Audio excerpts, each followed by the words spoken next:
All right, so everyone knows this audio conference is being recorded so that others may review this and watch at a later time. And also at the end of this webinar, I will be taking the video and posting it on YouTube and posting it on WVCA-DV's website for use at a later time. I'm going to be recording the 2 to 4 webinar as well, and I'll be either posting both or be posting one that is superior in quality to the other. So welcome to the webinar today. Thank you for signing up. It is a great opportunity to be able to have this conversation about the difference between anger management and BIPs. And before we get too far started into the teleconference, I'm going to go over a few functions so that all of you can be interactive during the course of this webinar. So on the bottom left there's a chat box, and I see that a couple people have already started using the chat option. What you can do is type in that box down below, and your chat will be posted to everyone. So I'm going to type a response to Quincy right now.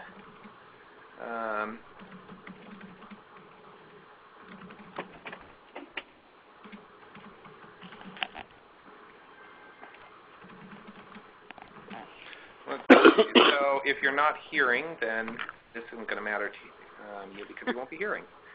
Let's see.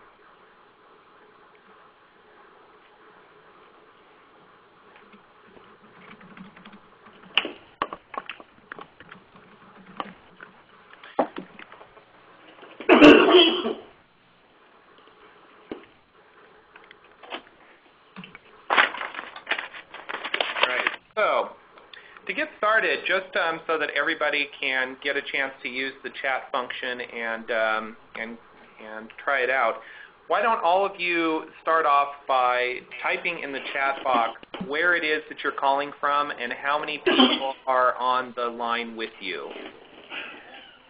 The conference has been muted. And I'm turning off the audio portion for now, and I'll open it back up for questions as we go forward.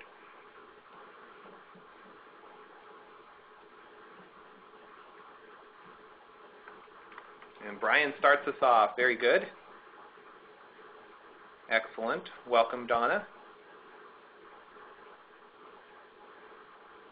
And Jim.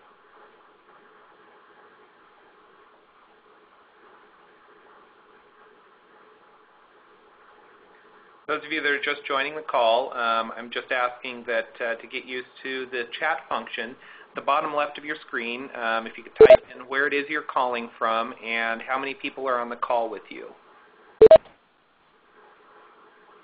And we're just getting a couple new people joining us. So when you hear those beeps, that just means someone is logging into the webinar. So those of you that are just coming in, we're just getting used to the chat function. Down on the bottom left of your screen, there is a place to type in any chat messages. So I'm just asking people to type in where it is they're calling from and how many people are on the computer with you.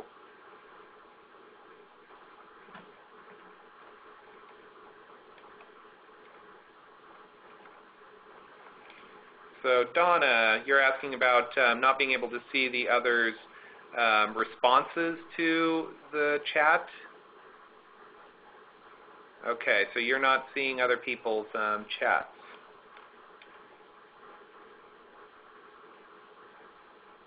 Okay, so it looks like nobody is seeing everybody else's chats.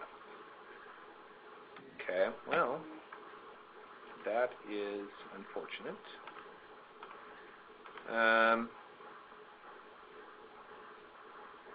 Okay, well, currently it looks like the chat is only broadcasting to me, so that's okay. We will have times where I'll open up the audio portion, and we'll be talking and discussing a certain point.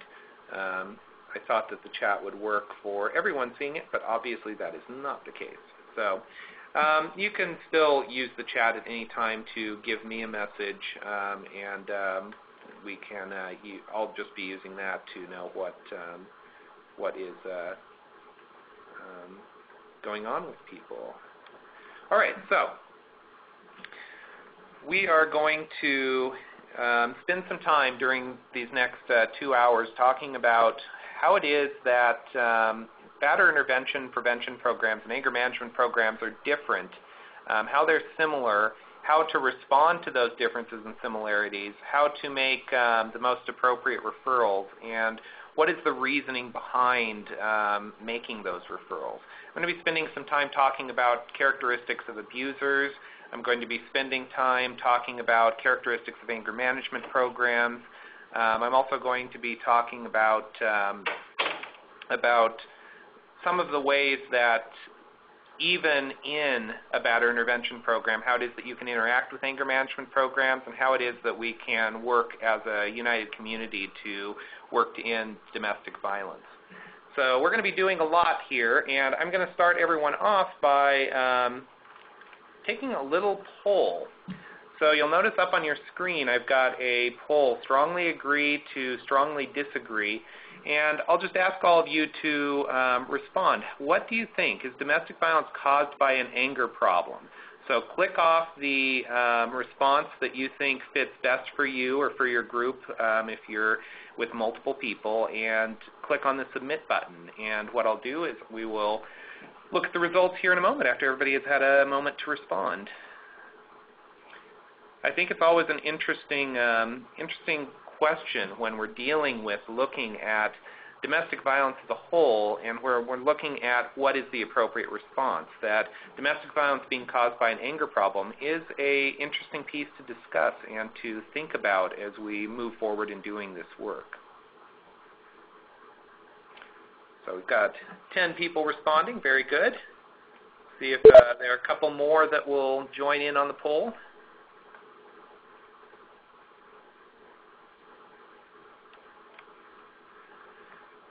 All right, so we've got a pretty interesting spread here. So domestic violence is caused by an anger problem. We don't have anybody that strongly agrees with that, but we do have a third of everybody on the call believing on some level that domestic violence is caused by an anger problem. 16.7% just are neutral about it, 25% disagree, and 25% strongly disagree. So what I'm going to do now is unmute the lines and just have a chance for people to talk about why it is that they do think or do not think that that domestic violence is caused by an anger problem. So the conference has been unmuted. So what do you all think with your responses? This is where we get no one responding or everybody responding at once. Any thoughts? Chris, this is Jim Beckner. Hey, Jim. I put strongly disagree, taking part, I guess, of the Duluth model, but it's the abuser doesn't necessarily need to be angry. It's amazing how when authorities appear on the scene, they're as calm, generally speaking, as the waters. They can elevate that anger that they display or that they portray, rather, and yet in the next second they're calm. True anger doesn't work that way. Interesting point. Thank you, Jim. Anyone else on the line? Any thoughts on why it is that you answered the way that you did? Any responses to the overall poll? Just thoughts in general about domestic violence being caused by an anger problem.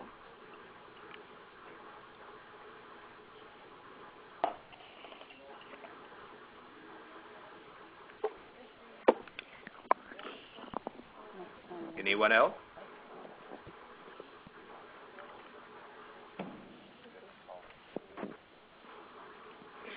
And also, just a heads up that you can press *6 on your phone to mute your own line if you need to do that at any point in the webinar, and then *7 will unmute your line. So, at any point if that's necessary, feel free to do that.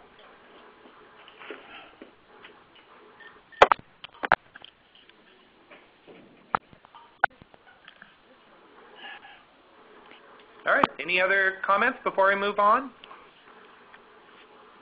Thoughts about domestic violence being caused by an anger problem? Hey, Chris, this is Brian Duckworth. Can you hear me okay? Hey, Brian. Yep, hear you fine.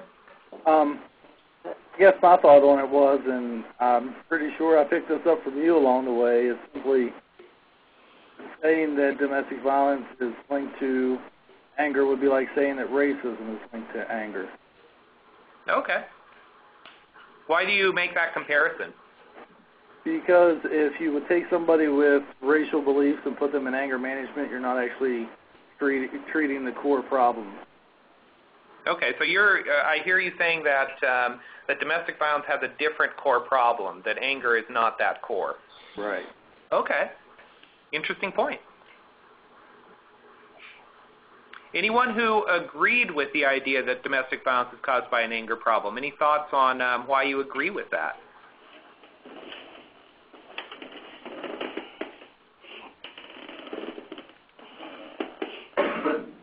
I think it's a really common sort of thought that anger is a piece of domestic violence, that it's caused by anger or it's a component of domestic violence. So I'm not. It's not a problem if someone agrees with that. We're just going to talk about some of the pieces behind where anger fits in domestic violence. So. All right. Well, if there aren't any other comments on this, we're going to get back to this one a little bit later. I just think it's always nice to start off by framing what it is how it is that anger fits into domestic violence as a whole. And like I said, we'll get back to talking about that here in a minute. So I'm going to mute the lines again, and we're going to move on. The conference has been muted. So I think that when we're going to be talking about the difference between BIPs and anger management, it's a good idea to start by talking about what is batterer intervention prevention in the state of West Virginia and what is anger management as a whole. So let's start off with batterer intervention. That West Virginia batterer intervention prevention programs are all licensed by the Family Protection Services Board. There are 14 programs currently in the state that are licensed to do BIPs. There are approximately 9 programs that are pending license, and what that means is they've either sent an initial application to the Family Protection Services Board, they're in the process of gaining their license, and typically for programs that are in the process of gaining their license, they may actually be doing groups in preparation for getting a site visit. So there are some pending license programs that currently do BIPs, and the application process takes about a year, maybe a bit longer, depending on the interaction with FPSB, the sort of adjustments that need to be made to the site or to the curriculum or to the program, so on and so forth. So we do have 14 current licensed programs, though. And of those, 5 of them are community nonprofit programs. They are independent agencies. Many of them are multi-service agencies. The only pure batterer intervention prevention program is Community Alternatives to Violence in the Eastern Panhandle. All of the other community-based nonprofit BIPs are either under the umbrella of a domestic violence program, a multi-service agency like Goodwill Services of Huntington, and so they're just a range of different community organizations that have decided that they want to address abusers and give them an opportunity to change. So of the 14, 8 are community corrections programs. All of the programs that are currently pending in the state are community corrections as well. So community corrections is the most common kind of batterer intervention prevention program in the state. And they typically do a lot of different pieces for those that come to day report centers. Day report centers are typically people who are released into the community, and as a part of their release from jail, they need to do certain requirements. They get evaluations, and they have to do sometimes substance abuse treatment, anger management, batterer intervention, mental health treatment. There are a whole range of services that are provided, and so they have the ability to work tightly within the court system, partially based on that. There are There's one license for the Division of Corrections, and the Division of Corrections has 10 sites where they conduct their BIPs. And so those are within the prisons themselves. And those programs are quite a bit different than the community-based programs. It's, of course, a in-house setting, so you don't have guys who are interacting with their family members on an ongoing basis that are in those classes. So the way that the classes are conducted, the way that the discussions occur, are quite different. And you have guys who maybe have been in prison for 3 years without being in a relationship, and so the types of conversations you're going to have are significantly different. So all of the batterer intervention prevention programs in West Virginia are required to be licensed by the Family Protection Services Board, and they also are required to adhere to legislative rule Title 191 Series 3. And you're going to get a copy of that at the end of the webinar, and it has all of the details that you could ever want to know in how it is that programs operate in the state. And those are up for being renewed. The last time they were edited was 2003, so they should be coming up with new requirements for BIPs, which will probably happen within the next 2 years, but there's a long process in going through and adjusting some of the pieces, making them stronger, and addressing some of the gaps that have been occurring throughout the state as we've gone on using those license requirements. So if you have any questions, if you get that document and you want to talk about anything in there, feel free to give me a call or email me, and that's true for anything in this webinar. So when it comes to abusers coming to a batterer intervention prevention program or other services within the community, I think it's important to understand some of the traits of relationship abusive men. You know, there are men who come into batterer intervention who are criminals. They have a wide range of crimes that they are committing within the community, and domestic violence is just one of them, one of many. So, you know, they tend to maybe be thieves, drug users, or sellers. They have all sorts of different crimes that are going on, and that does happen. However, many of the men that come into batterer intervention prevention, they have their crimes focused on domestic violence crimes. So they are not criminals in the same way as criminals who commit crimes against people that are not they're not in a relationship with, crimes against property, so on and so forth. So it's an interesting piece to deal with men who are not criminals in other ways. And a lot of times when it comes to intervention, sometimes you have people who are highly embarrassed by getting caught up in the system for domestic violence, and they're spending their whole time just trying to figure out, I don't want to be arrested again, I don't want to get in trouble with the state or the city or any sort of government system again, so I'm just going to learn what I need to do to not get in trouble. And, you know, in some ways that makes sense for guys because they are not criminals in any way outside of their domestic violence offenses. So it's an interesting dynamic in working with these men. Substance abuse escalates abusive behavior. That there's a common thought that alcohol and other drugs cause domestic violence, and that's a really old belief. It stems from the 1870s during the Christian Temperance Union, where there were a group of women who started putting out this idea that alcohol brings out the devil in men, that when men use alcohol, they become really abusive and horrible, and it's not the men's fault, it's the alcohol's fault, that there's devil in the alcohol. So they were really strong in the 1870s. They had there were groups of women, mobs of women, who would go into bars and destroy kegs and alcohol and bars. It was just really violent, and they were very prominent in getting prohibition passed. And so they started this idea that men are not responsible for their behavior, alcohol is responsible for their behavior, and they just wanted to ban alcohol. And that continues today in the idea of where it is that domestic violence is caused. But the truth is that about 80% of the adult population in the United States uses alcohol or other drugs to greater or lesser extent. And you don't see 80% of people being domestically violent. So that alone is enough to put forward that domestic violence is not caused by alcohol. But a common sort of way to respond to guys in BIPS classes that I've used several times is just asking guys straight up, how many drinks would it take you to sexually molest a child? And, guys they'll get angry about that. They'll say, that's ridiculous. There's no amount of alcohol in the world that would cause me to do that.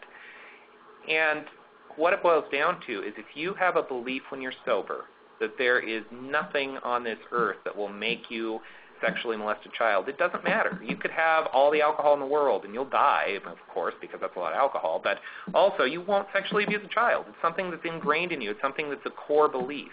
And so what happens with domestic violence is men who are domestically violent typically have beliefs about their partners, about how they are entitled to certain things, how they have a right to control and to make her do things or keep her from doing things. And so alcohol just ends up escalating beliefs that are already there. And typically for men who are domestically violent, they have thoughts when they're sober about if only she would just shut up, if only she would just do what I told her to, if only she would just leave me alone and let me do my thing, if only she wouldn't nag me. And they have all these thoughts and they start to fantasize about hitting her, about making her do things. And so what alcohol does is it releases that inhibition and they're able to be more abusive, more violent, and do things that are really horrendous. So, I mean, that's a really big piece, and so I'm going to open up the lines for a moment and see if anyone has any thoughts on those 2 points that I've made so far. The conference has been unmuted. So, does anyone have any thoughts or questions on how it is that that abusers coming into BIPS are very often not criminals outside of their domestic violence crime, or that substance abuse escalates abusive behavior but doesn't cause it? I agree with that. It escalates it. I hear and agree.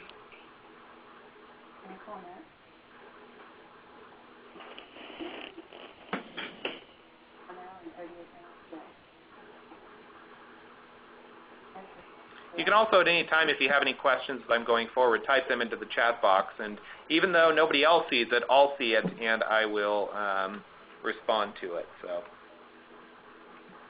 all right.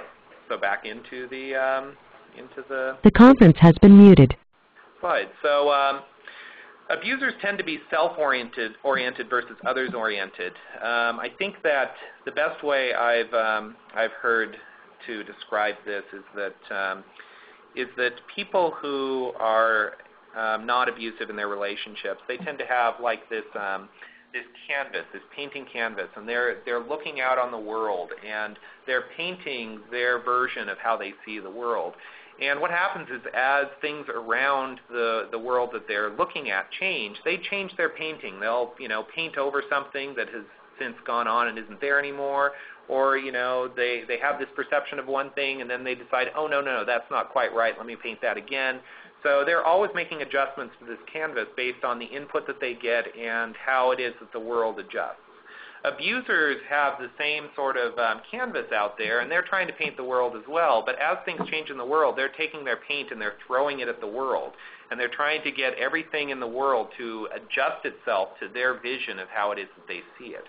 So everything for abusers tends to be focused on their own perceptions, how it is that they believe things should be, and it orients their beliefs to, in a relationship, focus on how it is that she is responding to me and how that makes me feel. Whereas people who are not abusive tend to look at how is it that she is responding and how is it that I'm responding that makes her feel.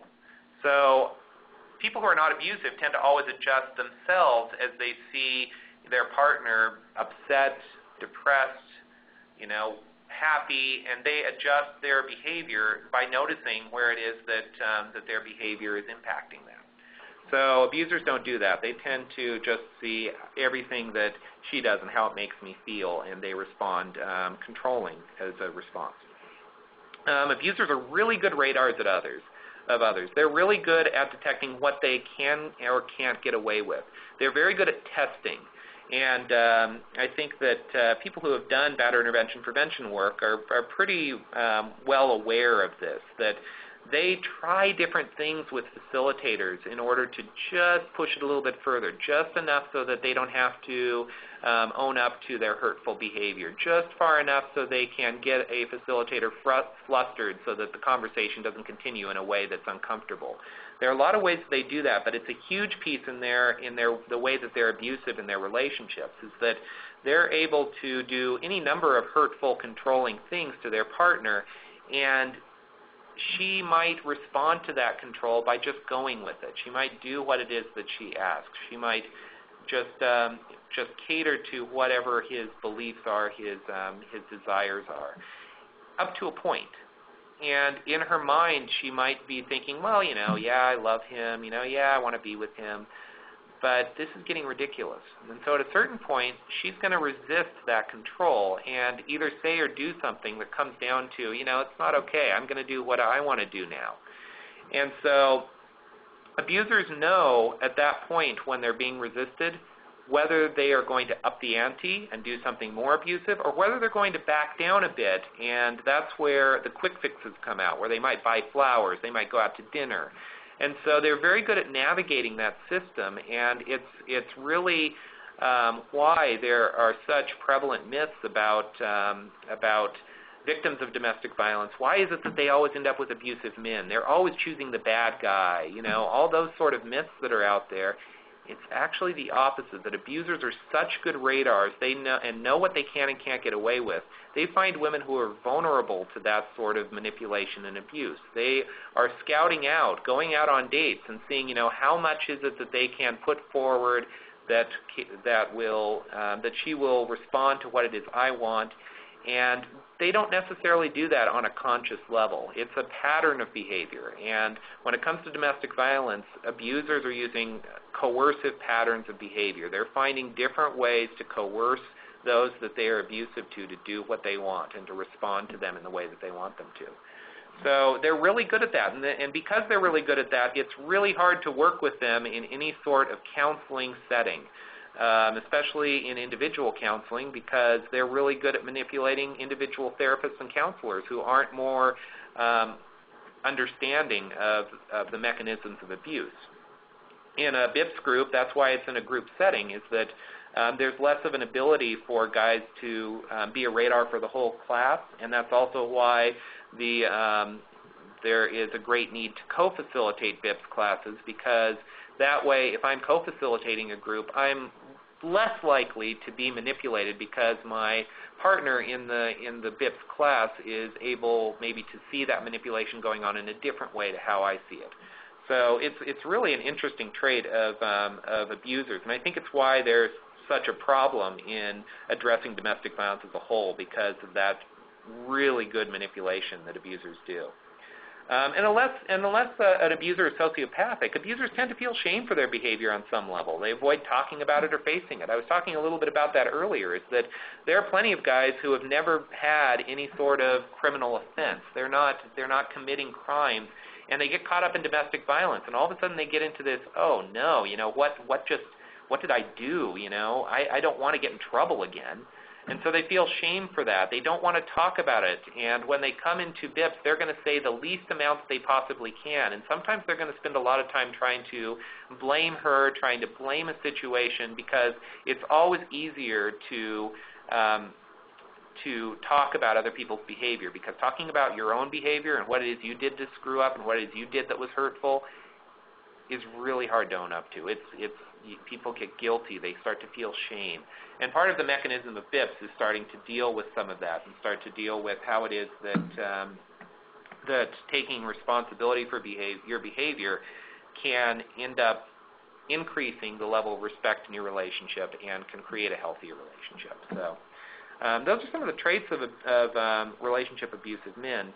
And again, before moving on, I'll just check in with everyone and see if anybody has The conference has been unmuted. any questions. So any questions or thoughts on any of those pieces on traits of relationship abusive men? Anything? Because I can always put it in chat. Yeah, and like I said, you can't always put your questions or responses in chat. I'll open up the lines every so often so we can check in just verbally. But All right. So, moving on. The conference has been muted. So, when it comes to anger management versus batterer intervention, I've already talked about some of the traits of batterer intervention prevention programs. The batterer intervention prevention programs are licensed by the Family Protection Services Board.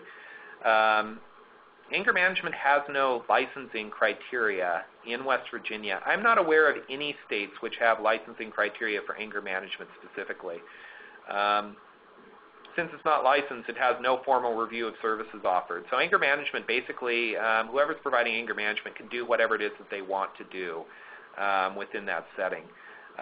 BIPs, on the other hand, they do have a formalized review of the program, the staff and the classes. FPSB sits in on classes at least once a year to see how they're being conducted, to give feedback, and to make required adjustments.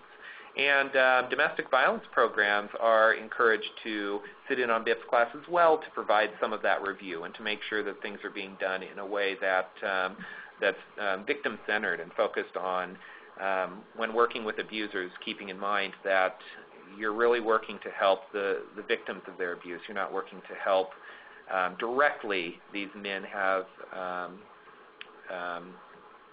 you're working to help those that they're hurting. So BIPs has methods that statewide share some consistent themes and approaches. We have in the state of West Virginia a West Virginia Batterer Intervention Prevention Program curriculum, which has been worked on for the past 2 years. We had our most recent update this last year in November. And it has 32 sessions with I don't know, probably 50 or so activities that are involved throughout the curriculum. And so every licensed BIPs in the program and most of the pending licensed BIPs have that curriculum and have the updates and have those consistent sort of themes that they're going to be talking about, consistent activities they're going to be doing. So if someone is in one BIPs class in one part of the state and transfers to another BIPs class in another part of the state, chances are the methods are going to be very similar. Anger management, the BIPs, the sort of groups and sessions that happen with anger management, they vary widely.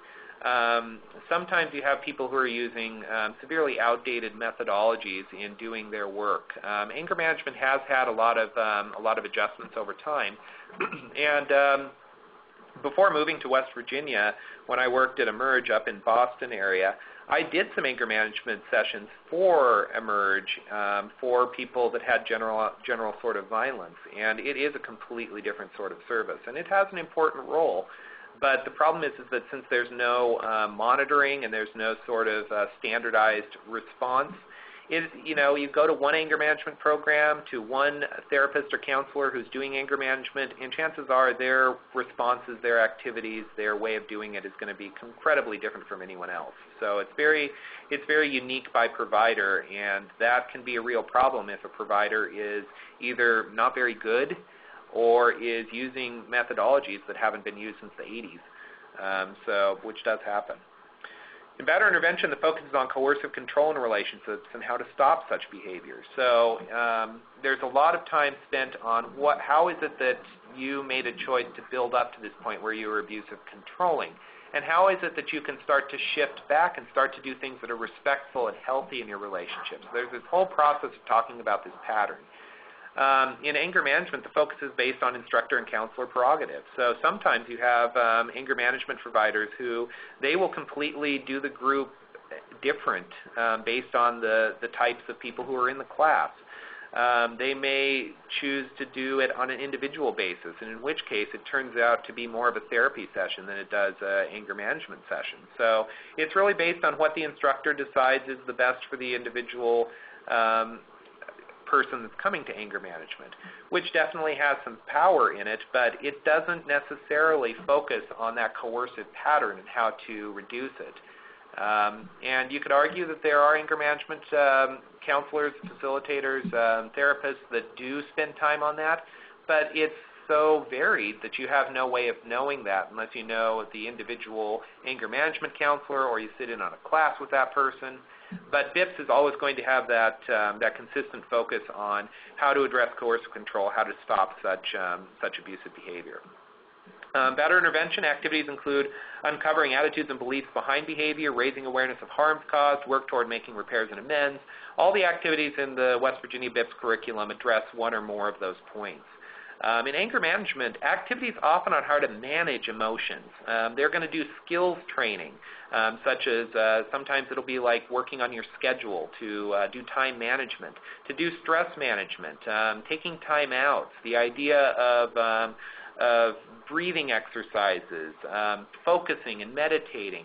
There's a lot of that sort of indirect work on changing your responses. And so they're not concrete in the same way that Batterer intervention prevention's activities are concrete.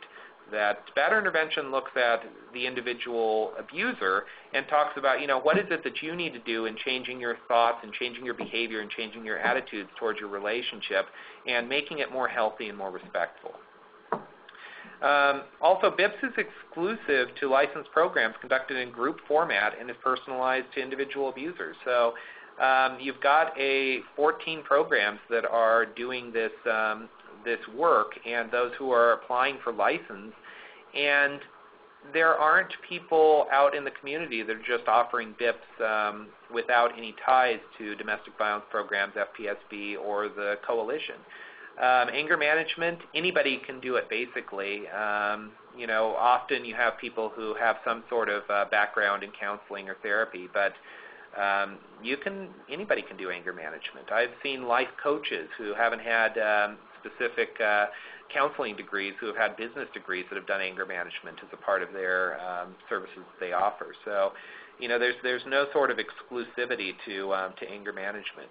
Anger management also has a short length of stay because there's not a lot of, especially in a group setting, there's not a lot of personalization in approach and lesson structure. Anger management often is a 8 to 12 to 16 session class where they do a lot of skills training things. They talk about broader issues, but they don't have enough time to really personalize it. They don't have enough time to talk about what is your individual problem that brings you to anger management. BIPS, however, is quite a bit different because there is time to look at individually what is the abuse that you have done in your relationship and how is it that you can make a change in your life and make a change in your relationship.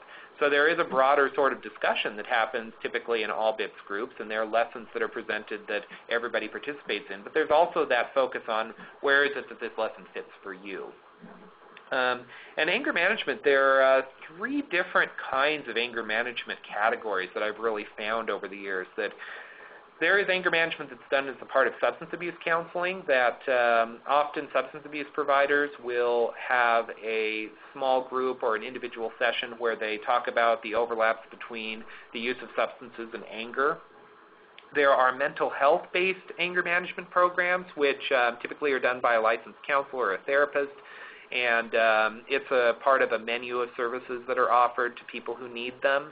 And there are education-based anger management. The anger management program that I did in Emerge was an education-based anger management, which means that we would not be doing counseling. We wouldn't be doing substance abuse sort of work. We would just be looking at how can we teach you ways to be more aware of your thoughts and be more aware of your actions and start to understand more about how it is that you can have a life where you're not doing things that are hurtful to yourself or others. So that's more of an educational-based anger management. But those all intermingle a lot, and so you have therapists who are doing substance abuse counseling and they're doing anger management as part of a therapeutic session separately from substance abuse or mental health. Sometimes you have substance abuse counselors who do mental health sort of work. It's a big mix, and it's not consistent throughout the process. So I'm going to unmute and see if there are any questions on any of those specific differences. The conference has been unmuted. So any thoughts, questions, comments on those looking at batterer intervention, prevention, and anger management and the differences listed there?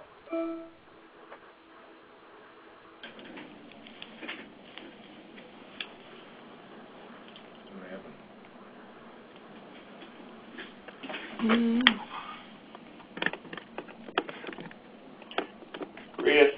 Yes. Jim Beckner here. Hello, Jim. I guess this is what we're looking at right at the moment is my biggest area of concern, in that those who send us referrals fail to understand the difference.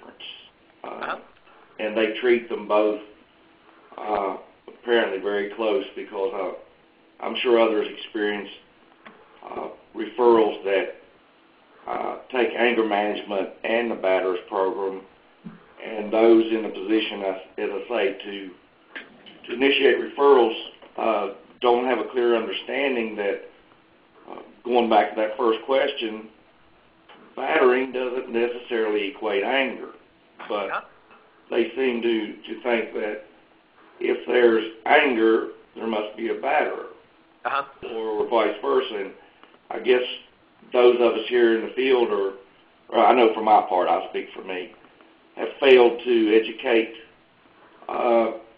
those agencies, be it the courts, that battering and anger management are not necessarily and are not one and the same. Right. We seem to experience periodically referrals that they think that sending them for both is really getting them treatment, whereupon we recognize that they are two different entities. Yeah, and I think that I don't think that it's necessarily a bad thing for a guy to go through both. I think that the order makes a big difference, because if a guy goes through anger management first, he may believe that all he needs to do is be less stressed, or all he needs to do is have a better schedule, and that when he has a better schedule, everything will be fine. So it's actually better if batter intervention is done first, because there's a real focus on thoughts and beliefs, and then anger management afterwards can be really helpful. Because I've had guys in my BIPS classes. I had one guy, he worked at a grocery store, and he went through BIPS, and we talked with him about how he interacts with his partner's child and his partner, and some of the stress that was coming up as a result of that, and how he could be respectful regardless. But he was still, outside of that, having real issues at work, where he was saying things and doing things that got him in trouble at work to other employees. So after he got done with BIPS, we spent time with him in anger management. I had him in one of my small classes there, and talked more about some of the specific ways to look at anger, look at thoughts, and how it is that he could work on those. I think that can be useful. It's just a matter of educating court systems that doing them at the same time, or doing anger management first, may not be in someone's best interest, just from a learning perspective. And what I'm going to be doing is, at the end of this webinar, you'll all get a copy of these slides, and you can feel free to print out all of them, any of them, use it as a presentation for your systems. It's up to you, but you can certainly do that. All right. So yeah, no, I think, Jim, that's a huge piece, and I think that people around the state experience that issue. All right, any other questions or comments on those two lists? Chris, this is Melissa Richmond. I have a question. Hi, Melissa. If you have an inappropriate referral for anger management and they slip by and they get an anger management, how long should you wait before you put them in BIPS? Well, it depends on the sort of setup in your systems, I think. I think that if you find out that someone has been put into anger management first, depending on your relationship with the system, you could go to the system and say, I'm concerned about this guy going through anger management first. I think it's going to impact his ability to learn from BIPS. And so if it's possible, can we take him out of anger management, put him into BIPS, and then count his sessions he's done in anger management? When he finishes BIPS, he can finish up the remaining few there. But I'm just concerned about the way that he's going to learn and the way that he's going to work towards having a respectful and non-abusive relationship.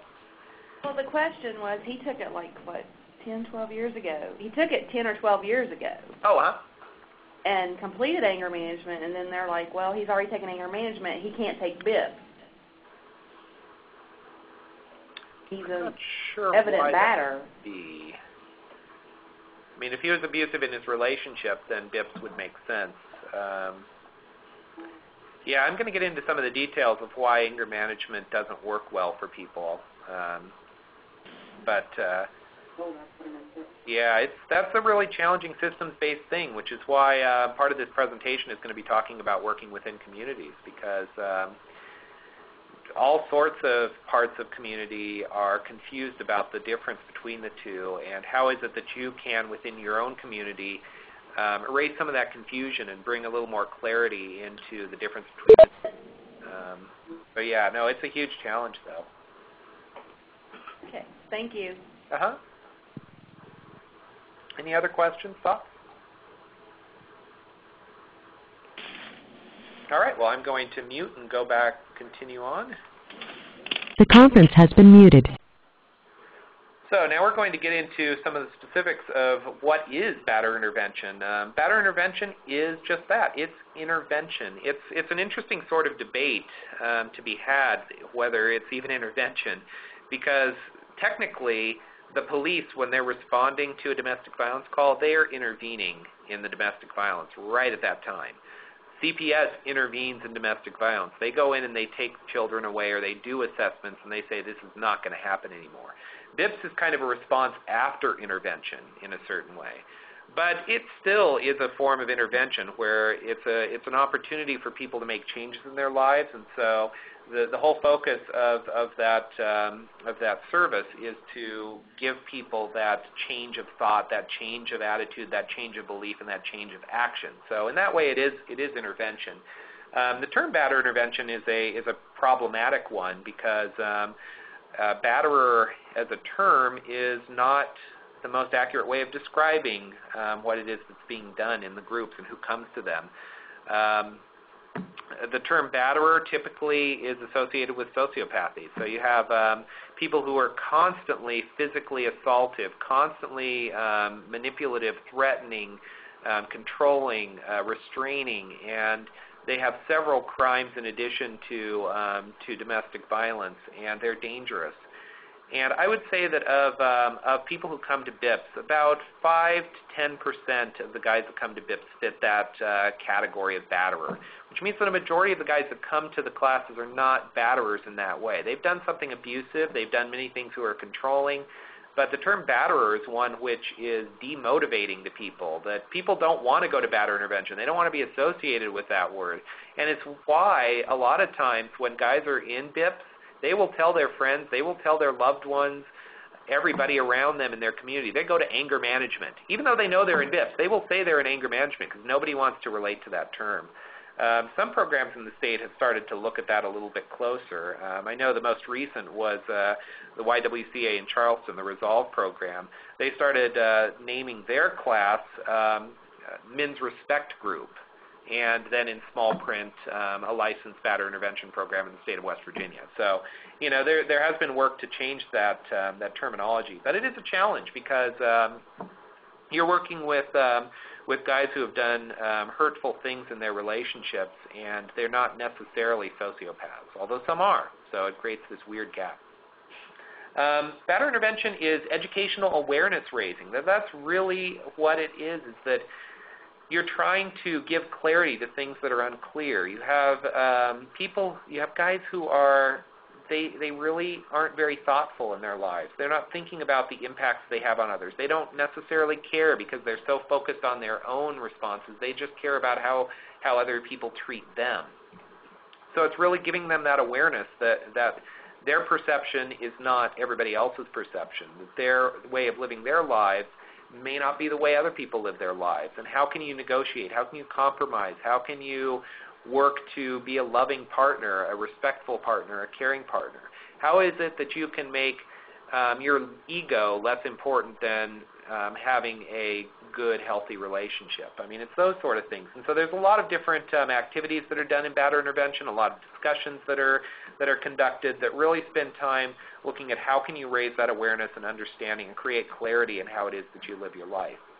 Batterer intervention is group discussion for the most part. There are places where batterer intervention has to be individual for disability reasons or for communication reasons. I saw a few people in individual BIPs at Emerge. I had one guy who was deaf and he didn't sign, which sign language in a group, if you've never done that before, is no good. That is really difficult. So even if he did do sign language, it would have been better to do individually. But I had to speak with him on a one-on-one because he couldn't obviously track the conversation. So there are times where it's not group, but by and large, batterer intervention is 99% group discussion based. That everybody puts out their perceptions, and they get a chance to see that their perceptions are not the same as everybody else's. Sometimes there are other guys that might chime in and say, oh yeah, I believe that too. But not everybody in the group necessarily believes that, and the facilitators have their own belief systems that they're countering that with. So it is group discussion. It's feedback intensive. That a lot of the classes are spent giving feedback to guys that are in the class and saying, you know, what are other ways that you could have responded? Do you realize that the way that you're acting now in group may be the way that you act toward her? You know, you just sit there and you don't participate and you zone out, and when somebody asks you a question, you give a minimal response. You know, do you do the same thing with your partner? Do you sit there at home, watch ESPN and just tune her out? She asks you to do something, you ignore her. You know, it seems like you're doing that here in this class. So it's giving that feedback and having observations about behavior and challenging guys to make changes in that behavior and their attitude. It is a judicial sanction primarily. There are some guys that come into classes that are self-referred. It does happen on occasion. There are people that come into BIPs who are from Child Protective Service referrals, and we're hoping that we can, as a state, coordinate better with CPS to get more sanctions from them to get guys into BIPs classes. There are some roadblocks as we move forward. We're hoping we can address those over time. But primarily in West Virginia, most of the guys that come into BIPs are there because they got in trouble with the court. They got in trouble with law enforcement. So it is primarily a judicial sanction in the state. It is a development of respect, empathy, and amends. That batterer intervention as a whole is a little over 30 years old. The first batterer intervention program, Emerge in Boston, started its services in 1977, and there have been a lot of shifts over time. Over the past 5 years especially, there have been major shifts in Emerge and in the Duluth model, which is probably the most known model in the world. The Duluth model uses the power and control wheels. We're going to talk about that in a minute, but they have typically spent a lot of time focusing on power and control, watching vignettes, identifying how the guys use power and control there, and then shifting back and saying, you know, how did each of you in the class, how did you use that form of power and control in your life, and let's talk about it. In BIPs today, both Emerge and Duluth have been looking at, we want to focus on the change we want to see in these guys. And so there's been a huge shift in looking at how can we focus more on respect, how can we focus on having empathy, and how can we focus on making amends and repairs. And so the Duluth model just released an updated version of their curriculum last year, and they are very forthcoming now that they want their classes to spend at least 2/3 of their time talking about respect. That the prior shift focus on talking about power control is losing ground, and they really want to spend time talking about respect. And Emerge has been shifting in spending more time talking about realistic ways that you can make changes in your responses. And so they have a more individualized response, but they're very focused on respect. Instead of getting guys to admit to things, they're trying to work on getting guys to deal respectfully in challenging situations. So BIPs is really shifting toward that, and the West Virginia curriculum is highly focused on that, is understanding, gaining clarity on what respect is, on what empathy is, how to make amends, all of those pieces. And batterer intervention is a component of coordinated community response to domestic violence. This is one of the biggest challenges with the Duluth model. The Duluth model assumes that a community is coordinated. If a community is not coordinated, if all of the players in a system do not understand how to address domestic violence, they don't understand the difference between anger management and batterer intervention, they don't understand how to work with victims of domestic violence or how to respond to them, then BIPS isn't going to be as effective. Especially if using the Duluth model, because the Duluth model assumes that there's going to be that community coordinated response. And it's really important to have that. And BIPS is not just doing classes once per week for 2 hours, hour and a half per week, but it's going out in the community and educating the community on what it is that we're talking about, what it is that we're trying to accomplish, talking to the system, talking to judges, talking to lawyers, defense attorneys, prosecutors, talking to faith-based communities, going out to churches and synagogues and having a discussion about what is domestic violence and how can we be of service, linking up batterer intervention and domestic violence programs and working on cross-training and talking to each other and getting feedback from each other and all of that. So it's really this work on a whole community responding to end domestic violence. And batterer intervention, when it's just done on its own, is not as useful, not as helpful. And so that creates challenges. But that is the intention for batterer intervention, that it's a part of a greater community. So batterer intervention is not, because a lot of people assume that it is some of these things, and I'm going to break some of these down. Batterer intervention is not mental health treatment, that it is not a place to talk about a diagnosis and to work through a specific illness or to work through a problem with someone's emotional issues. That is something where if someone that is coming to BIPS has mental health issues, they need to be seeing a therapist or a counselor in addition to working with BIPS, and that there needs to be a release signed between the two services so that they can coordinate what it is they're saying, because sometimes that becomes a challenge if a therapist is saying something completely different about relationships than what BIPS is saying, and so that coordination is where community coordinated response is so important. But in BIPS, you're not talking mental health treatment. You're not going over your emotions. You're not talking about your childhood and how it is that you had problems with your father or your mother or what have you. And some of those things do come up on a limited basis, but it's not like there's a treatment plan being set up and you're going through and trying to resolve this mental illness. It's not skills training. Timeouts are a little bit dangerous for abusers because timeouts are a very effective control tactic. They're a very effective abuse tactic. If I want control of when things are talked about and how they're being talked about, I can always in my relationship say, I need to take a timeout and leave and never get back to the conversation that she really wants to have. And so she gets more and more frustrated, and then part of her resistance might be to lash at him, and she looks like the perpetrator of domestic violence, when really he's using timeouts and control to make everything that happens in that relationship go his way. So it's not skills training. That batterer intervention does not spend time talking about, how it is that you can reduce your stress, how it is that you can relax. It's more talking about how it is that you can look at your thoughts and beliefs and start to look at the world in a different way and start to think about the impact that your behavior has on your partner. So you could argue that certainly during the course of doing BIPS, there are skills that are taught, but in many ways, BIPS is not rehabilitation. You're not taking something that people already had and trying to get them back to that point.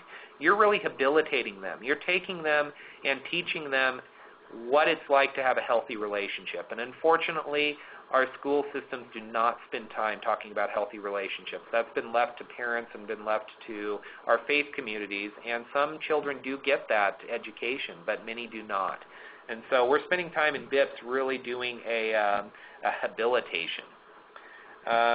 BIPS is not torture and punishment, and I think some court systems really think that that's the case, that I don't want to put guys in BIPS. They have to go for 32 weeks, and they have to pay all this money, and they're going to get yelled at, and they're going to get made to feel guilty, and, I don't want to send them to that. I'd prefer to send them to anger management, where they only have to go for 12 weeks and be done with it. I think that part of the issue is that a lot of times systems believe that it's torture and punishment. And sure, it's going to be challenging that a guy who comes to BIPS has to really talk about his particular patterns of harm, and that's uncomfortable, and that's really difficult to do. but it's not torture and punishment. It's really more discipline in some ways. You're guiding people. You're teaching them ideas on how to respond and make amends. So it's not that, and that's an unfortunate piece about why I think people refer to anger management instead of BIPS. BIPS is not couples counseling. You're not spending time contacting both partners, bringing them together, and working on both of their issues. BIPS is only focused on working with abusers, and that's why a community-coordinated response is so critical for BIPS to be working directly with domestic violence programs and sharing information and talking to each other and making sure that they're on the same page. Because what can happen is partners will call BIPS all the time, and they'll want information on what's going on with the guy, and they'll try and say, you need to tell him this, this, and this, which BIPS don't do. They don't take her input and bring it right into class, which becomes couples counseling by proxy. And often they won't call domestic violence programs. They don't. Victims of domestic violence often don't see themselves as battered women. They don't see themselves as being abused. They don't see themselves as being in a domestic violence relationship. They see him as someone that they love, and they want to not treat her in a certain way. And they often get very angry at systems because they think, why are they getting involved in my life, in my relationships? I didn't call the police, the neighbors did. Or I called the police, I didn't want him to go to jail. I just wanted him to stop abusing me. And so they don't necessarily contact the people that they are, quote-unquote, supposed to contact. So it's not couples counseling, but it is a definitely a huge thing for BIPS to work directly with domestic violence programs to make sure that that they are working with the abuser, they are working to give feedback and to start to change belief systems in that individual abuser. At the same time, supporting her to contact a domestic violence program and start to learn more about how it is that she can take care of herself, how she can be safe in her life. And so it's more of that. I think that some people see BIPS as couples counseling in that way, and it definitely is not. Batterers Intervention is not a men's support group. Sometimes there's this thought that if we spend time talking about respect and we spend time on working on amends and all these things, then it's just a support group, and it ends up not holding guys accountable. But that's not the case. I think that if we're working on the change we want to see in guys, we are going to be spending time really holding their feet to the fire on being respectful and healthy, which means really challenging them and saying what you're doing, what you have done, and all of your patterns in life have really hurt your partner. They've hurt your children. You've made it so that your relationship is really stressful for you, for her, for your kids. You really don't need to continue doing that. You don't have to continue doing that. And how is it that you can change your life? How is it that you can have a relationship that actually is loving and caring and you enjoy it? So it's not. It is working on supporting respectful behavior. At the same time, it is working to not make abuse okay and to confront and intervene in statements and beliefs that guys make during BIPS groups that are controlling, that are abusive, and blame others for their own choices. It's not individual counseling. I talked about that a little bit before. There are cases where it's important that happen, but sometimes court systems will just think, well, we'll just put a guy into individual counseling and it'll take care of it. But the problem is that since abusers are such good radars, they're so good at manipulating, often for counselors who aren't savvy on domestic violence are going to see a guy and say, oh, well, that poor guy, look at all the things that she's done to him. Because abusers will often talk a lot about how everybody else is responsible for their choices, and they do it very charismatically. So counselors often will buy right into that, and they'll say, well, she's really the abusive one. And BIPS facilitators are a bit more skilled in being able to look at how can you focus on your own choices and your own behavior. That when you focus on her, you're not improving your life, you're not improving your relationship. So how can you work on that? And batter intervention is not anger management. It's not managing anger. It's managing thoughts and beliefs and behavior. And so it's quite different. So we'll get into comparing and contrasting anger management here in a bit. But before I get into some of the specifics, I'm going to open the lines again and see if anybody has any questions. The conference has been unmuted. So questions, thoughts, comments? They always pay reimbursement. How does that work? Because I didn't think we ever took that mileage reimbursement paper. I'm thinking thoughts about reimbursement aren't questions. So anyone that has a question, feel free. And remember that anytime during the call, if I'm opening it up to everyone, you can always do *6 to mute your line and then *7 to unmute. So any questions, thoughts, comments on what batterer intervention is or what batterer intervention is not? Chris, this is Cecilia from Northern. Can you hear me? Hey, Cecilia. Yep. I remember when I first started doing BIPs. That's been almost 8 years ago, I believe now. Uh-huh. When you talk about torture and punishment and how the courts, how the courts view it as torture and punishment, at that time I also was attending the FSB meetings. Uh-huh. And one of the things that was coming out that was being a big issue at that time was that there were judges that were arguing there's no domestic violence program for the women. Okay. Uh-huh. Guess what I'm saying is probably judges are still looking at that as an excuse not to send men because, if you have an issue that comes up and police arrive and maybe the woman is defending herself, so they're both arrested, and, the judge is saying, well, why should he go to a battering program when she's just as guilty for battering as well? Oh, yeah. I mean, I'm not sure if I'm making sense to you or not. You are. It's a huge issue throughout the state and throughout the nation. The problem is that the context is completely different for men's violence against women. Completely different sort of violence than men's violence against men in a gay relationship, women's violence against women in a lesbian relationship, and women's violence against men in a straight relationship. Those are all completely different dynamics. And the problem is that often women's violence against men is resistance-based, which is completely different than men's abuse against women, which is often entitlement and control-based. So you have to deal with those systems completely differently. And there are a couple groups, BIPs in the state that do see women, but it's a huge challenge when even that starts to happen because women's groups often end up being more victim support groups because often victims of domestic violence get referred to batterer intervention because they look guilty. Remember the example I was giving earlier about there are guys who are incredibly abusive and violent without ever being physically assaultive. They make threats. They restrain her through money and resources. They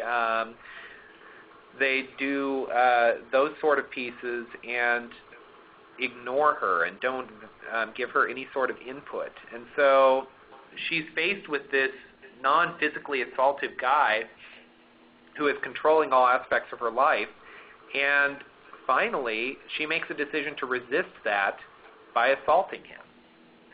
From those that don't do an adequate primary aggressor screening, which is what the police are hopefully trained to do on some basis. I think that there isn't enough training on that, but in those cases, they are, in theory, going to do a primary aggressor screen. And unfortunately, if they are just looking at physical assault, they are going to find that she is the one being violent. But if they're missing all of the history of coercive control, if they're missing all of the history and patterns of ways that he has threatened her or is taking away all the money or taking away the kids or, ratting her out on her use of drugs or what have you, that, it creates this whole dynamic where she looks really guilty. She looks absolutely clean and wonderful. And that's one of the ways that's why abuse traits of being able to be great charmers and radars is so effective, is that they're able to make her look really guilty while they look absolutely wonderful. So, it is a huge challenge statewide, and in the future, I'm really hoping that there'll be more opportunity to address that. And we've definitely worked here on the coalition level to find ways to address that on a systematic basis. But there's not a huge adequate response to that at this point, other than to say that if men are doing things that are hurtful and they're being caught up in the system for it, then there is an opportunity for them to change by going to BIP. Unfortunately, it's a little more challenging. All right, so does that kind of answer your question and comment?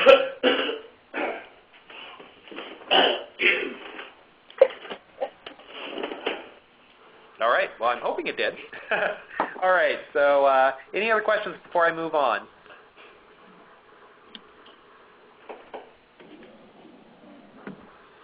All right, moving on then. The conference has been muted. So I'm going to show you a couple pieces that the BIPs use to talk about abusive behavior and to talk about respectful behavior. Most people who have an introduction to domestic violence understand the power and control wheel. Power and control wheel was developed by Duluth, the domestic abuse intervention program in Duluth, Minnesota. They developed the power and control wheel in 1984. They got together with victims of domestic violence in their area, and they interviewed them about what sort of behavior they experienced from their abusive partner, and they started to come up with categories. And an interesting bit of trivia is that Emerge actually was involved in those discussions about how to put together a program based on that. Emerge supported Duluth, but declined to use that system because Emerge takes a more individualized approach, not using the power and control wheels. But the power and control wheels, the Duluth came up with all of these wedges that addressed a different kind of hurtful behavior, with violence, sexual and physical, as the border for power and control that keeps it all together neatly. And the only wedge that wasn't something that victims directly talked about was male privilege. Using male privilege was something that Duluth invented to talk about some of the attitudes that they were hearing from women. But all the others are directly based on interviews from women that were being harmed. So in a BIPS program who uses the power and control wheel a lot, what they're going to do is in the past, and like I said, Duluth completely changed their approach in last year, so not all programs have been able to find those changes. But in the Duluth model of Batterer intervention, you'd watch a video that displays a man using a specific power and control. So he might be using isolation. So he cuts her off from being able to talk to her friends and family. He makes it uncomfortable for her to go out and do things on her own. Show a video with the guy doing some of those tactics. And then the video stops, and the facilitators ask all the guys in the group to fill out a control log on this guy. So they write down what they think this guy was thinking, what they think his emotions were, how it is that he was responding that was using isolation. They go through and they answer a bunch of questions on that, and then they spend time figuring out how it is that they've used isolation in their lives.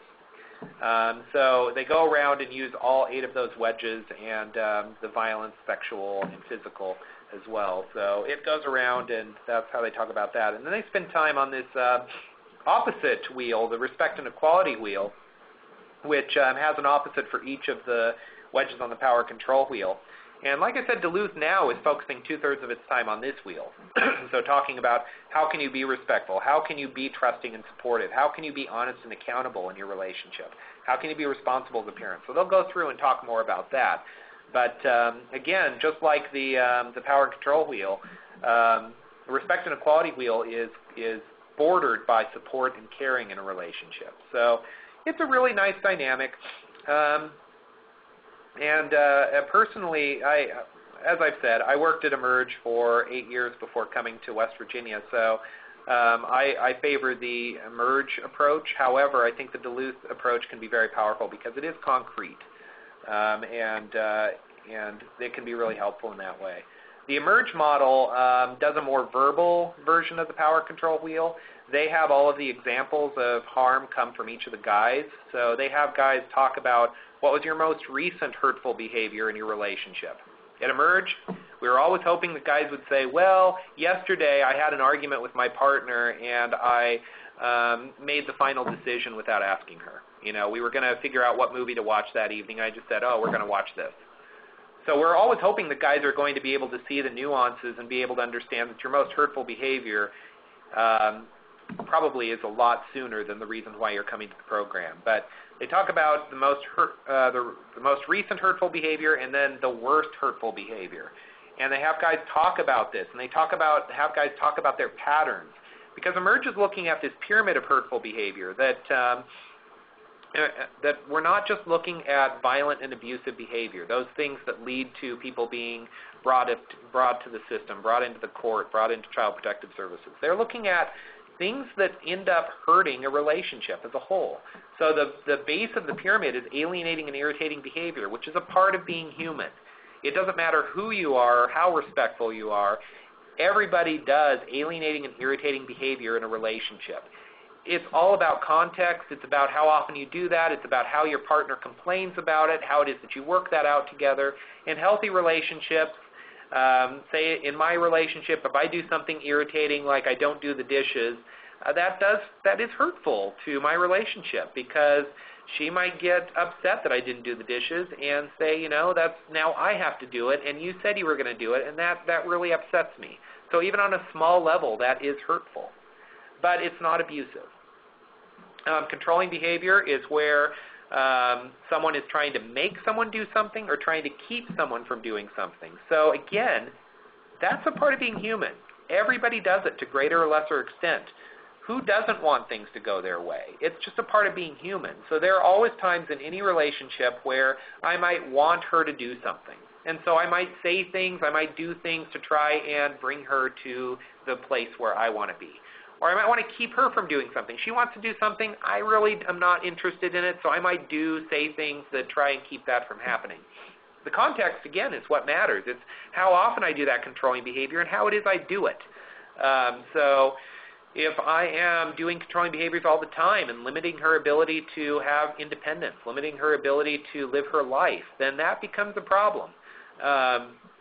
If it's a back and forth between me and my partner where she wants me not to do things, I want her not to do things, we negotiate it out, we work more on an influence basis where I'm not trying to make her do something, but I'm trying to discuss it with her and come around to a conclusion that's mutually beneficial, then, controlling behaviors usually don't go that far. But, again, it's a part of being human. Abusers tend to do control often, in a lot of different ways. And that leads into abuse. And abuse is doing things that are cause pain and fear in someone.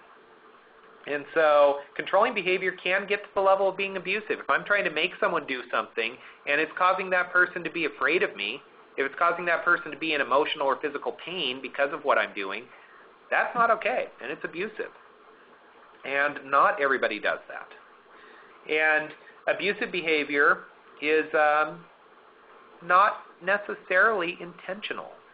It might be something where I'm being controlling, I want my way, and so I raise my voice, and it makes her afraid for whatever reason. That is abusive.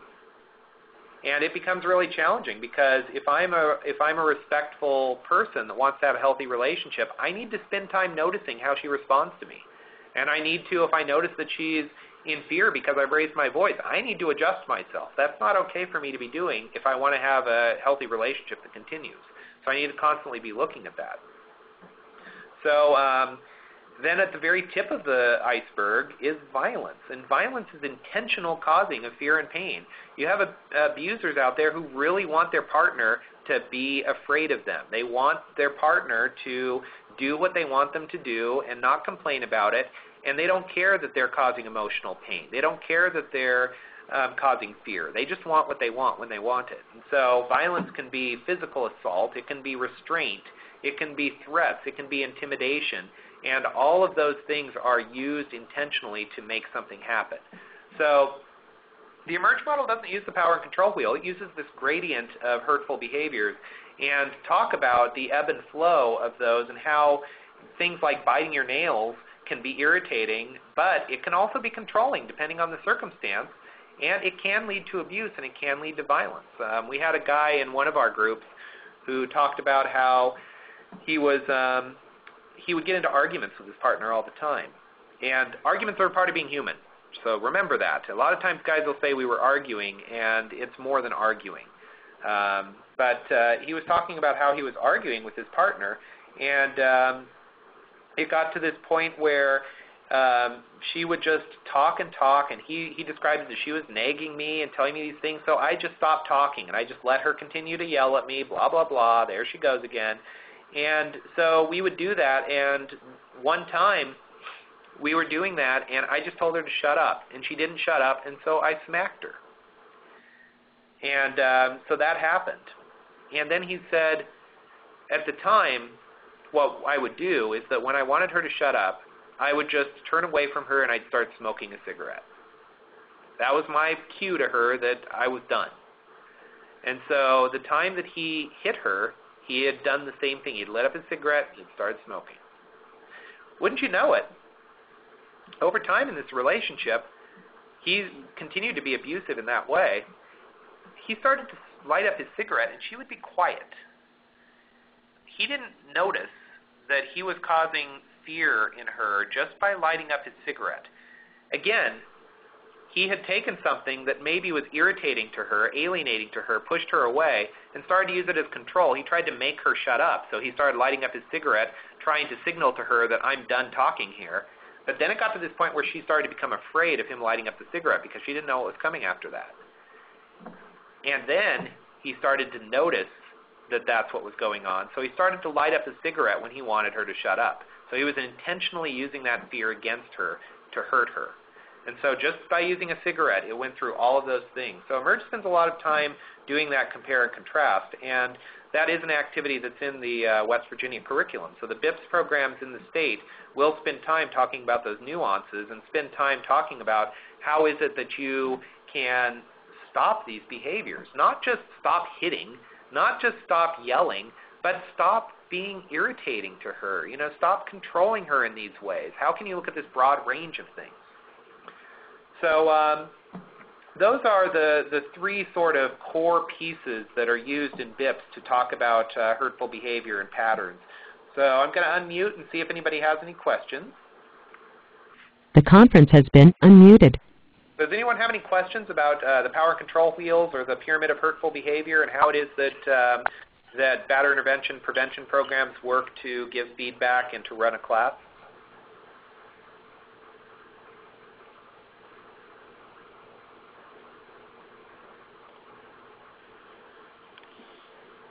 Okay. All right. Well, now we're going to get into an activity here. The conference has been muted. So what I'm going to do is we're going to start talking more about anger management now. But before we get into it, I'm going to ask you a really interesting question. It's interesting to me. I hope you find it interesting as well. Because when we're doing anger management, the thing to think about is, what is anger? Anger is an interesting word. I don't think in the United States we have had a really good time of defining emotions. So I'm going to give you this little activity. I want you, if you're in a small group, there are a bunch of people around your computer, you'll have a little discussion. If you're by yourself, just think for yourself and type out a response. How do you define the word anger? And I'm going to add a couple limitations. How can you define the word anger without using another emotion word or without using an example? Because using an example and using an emotion word, use an example in the dictionary after you've already defined a word. And you use another word that's similar to it as an additional piece to the definition. So we just want to define anger as it stands. So take a moment, type out your answers to how you define the word anger and submit. And I'll, after I get a couple responses, I'll display them up and we'll talk about it a little bit more. So take some time and type in your thought on how you would define the word anger as a word.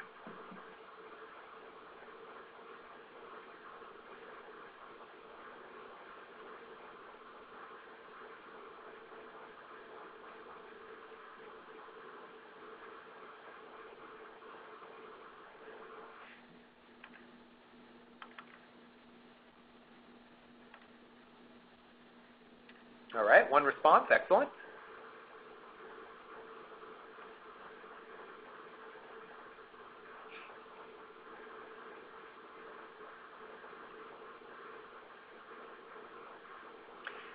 I want to say this is a really challenging exercise. When I first did this exercise, I was amazed at how challenging it was.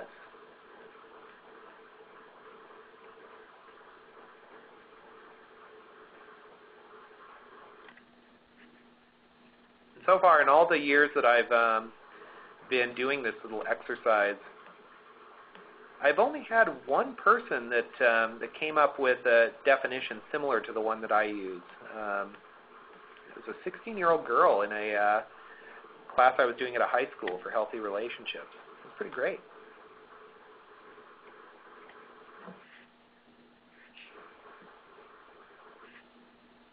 All right, now the responses are rolling in. Excellent.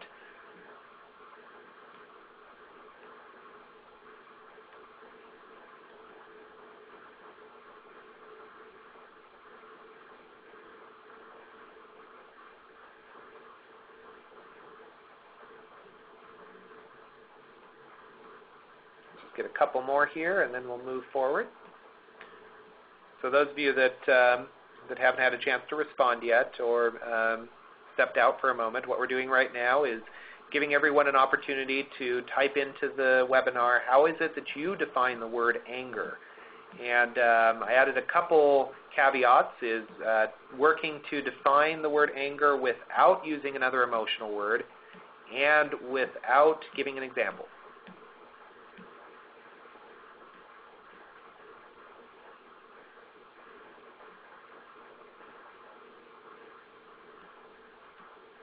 Anyone who is out there that you're challenged by this question and you're not sure, feel free to just write in you're not sure and submit. That's fine.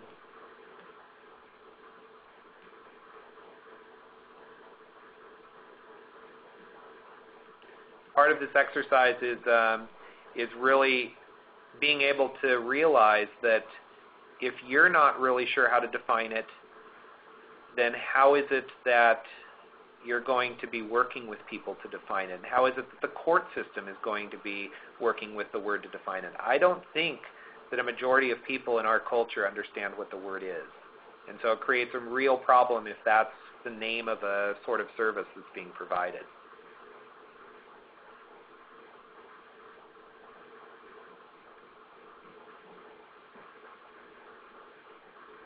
Okay, we'll see if others come in, but let's see some of the responses here.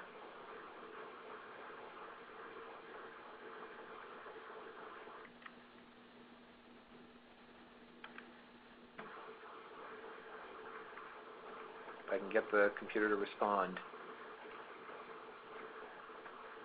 Okay, looks like I have to close the poll in order to display results. So I'm going to close the poll here in just 1 minute. So if anybody has a final response, feel free to throw it in, and then I will close it off.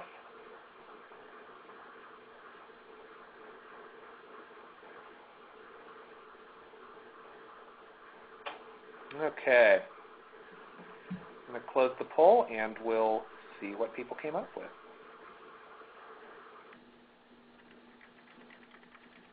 Oh. Well, it's not allowing me to display it, so I'll just see if I can read off some of these. I'm going to open the lines because some of these may need a little more discussion. The conference has been unmuted. I can't seem to display these. Okay. So one response was that anger is the emotion I feel when something or someone has crossed a person, and it stops there on my screen, unfortunately. So whoever came up with that one, do you want to provide some more discussion on that, or finish the sentence? Anger is the emotion I feel when something or someone has crossed a person. Hello, Chris. Can you hear me? Yes. It's when somebody has crossed a personal boundary of mine. Ah, personal boundary of yours. Okay. Yes. That is a interesting response. I think that the challenge is, oh, there I can see it a little bit better. The challenge with that one is it uses an example, which I think is very common in giving responses to what anger is. But you're talking about an example of you feeling emotion when someone has crossed a personal boundary of yours, which is only one example of what anger might be. So it doesn't fully define the word itself. So, and that's a huge challenge in doing anger management and to responding to anger with abusers, is because there's that desire to just give examples. And the second one, a natural human emotion which can be either positive or negative in consequences. Positive or negative in consequences. Interesting. I think that I could agree with that. I would add neutral, as that sometimes anger can lead to neutral consequences, but it is a natural human emotion. It's a part of being human. Everybody has it, so there's no way to eliminate it. So, excellent. Let's see this next one, if I can see it. The physical response of dealing with issues where an individual has no understanding or control of the situation issue. So, physical response. I think that anger has non-physical responses as well, which is challenging. And I think there's a bit of an example there where an individual has no understanding or control of the situation or issue. But that kind of frames it a little better. Anger is, yes? That one was mine, Cecilia up at Northern. Usually the way I tend to define anger is the escalation of frustration of not being able to do something or having it interfere or not having control of a situation. Considering that you said, we couldn't use emotions and frustrations and emotion, that's why I chose to use physical. It doesn't necessarily have to be physical in the sense of acting out, but your body goes through these changes. Your blood pressure raises, your heart rate goes up when you get frustrated and when you get angry. So that's kind of where I was headed with that as my definition. Excellent. No, I can understand where that answers that question in a way that covers a lot of ground. The challenging thing is that if you want to work on something specifically, it's, in my opinion, it's important to be as clear as possible. And you're covering a lot of ground there, and so it becomes a little muddy. And the more muddy something is, the harder it is to address it. So, yeah, I mean, that's a huge challenge, and I think that's an excellent response that covers some pieces of it, but it doesn't quite make it down to earth, and especially in working with abusers who often are very concrete thinkers.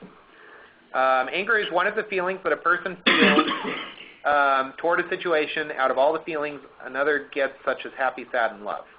Okay, so that's using a couple other emotion words, and it talks about it's one of the feelings, but it doesn't say what the feeling is or how to describe it.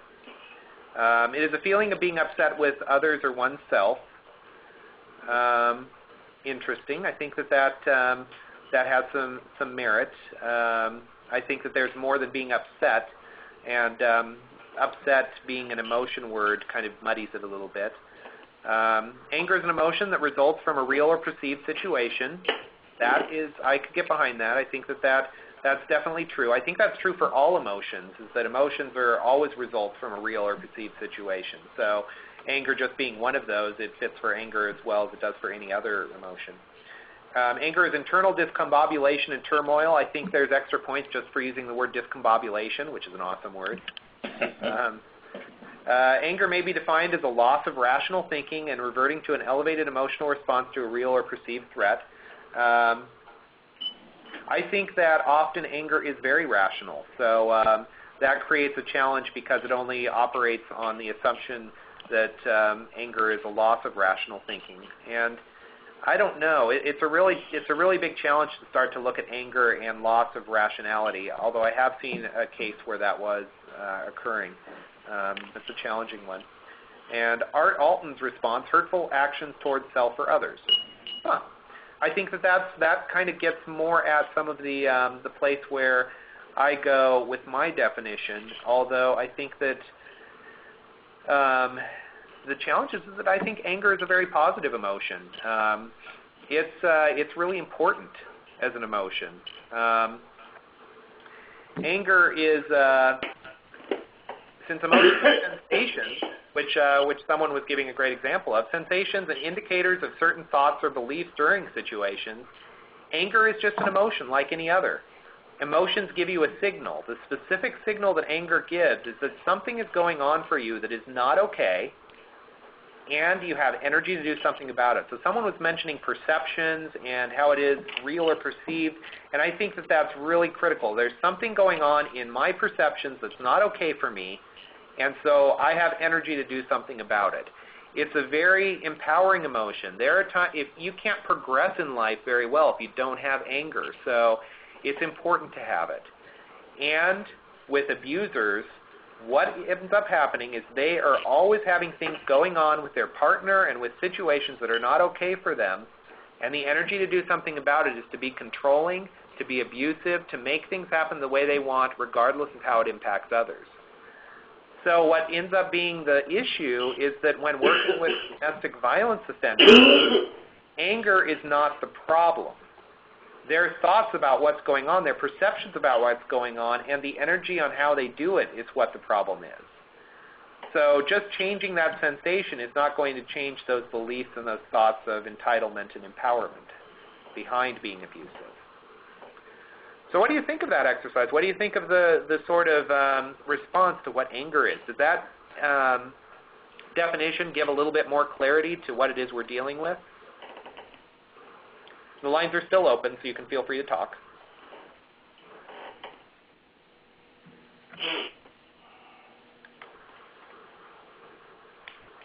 If anybody has anything to say, that is.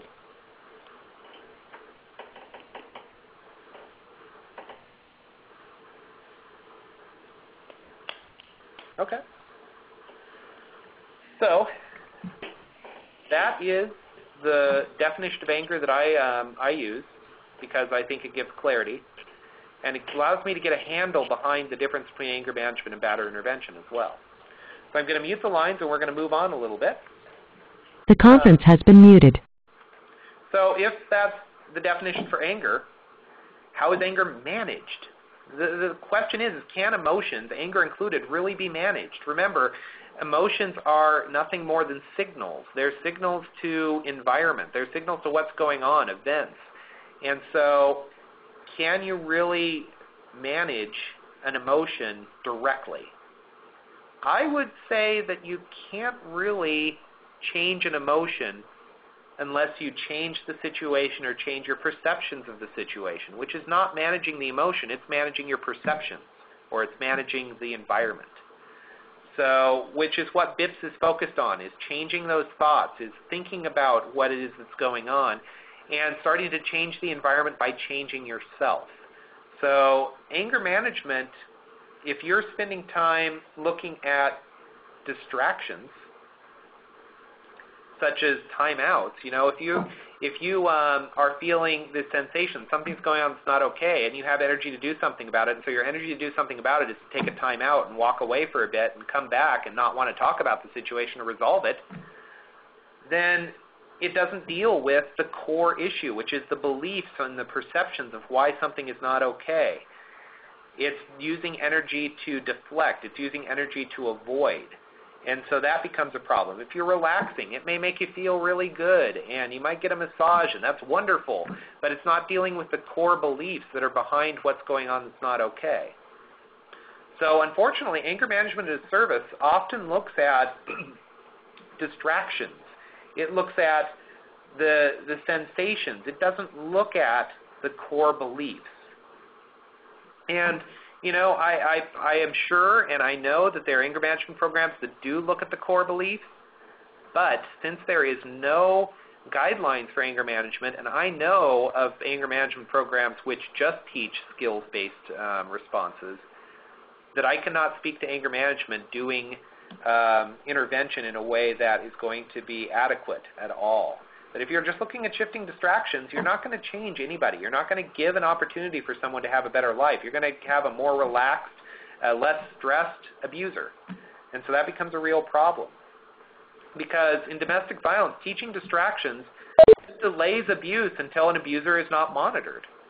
It's just going to make someone very relaxed and say, oh yeah, there aren't any problems in my relationship anymore. I started taking breathing exercises and I feel a lot better. So when I get this point where I want to be abusive, I count to 10 and everything's fine. But the problem is that every time he's counting to 10, he has abusive and entitled thoughts that he's just delaying. He is not changing. And so it's going to come out in another form. He may not be physically violent like he used to, but he may start to use timeouts and start to pressure her and push her away in a way that isn't arrestable. And so it creates a real problem if that is the focus on managing anger.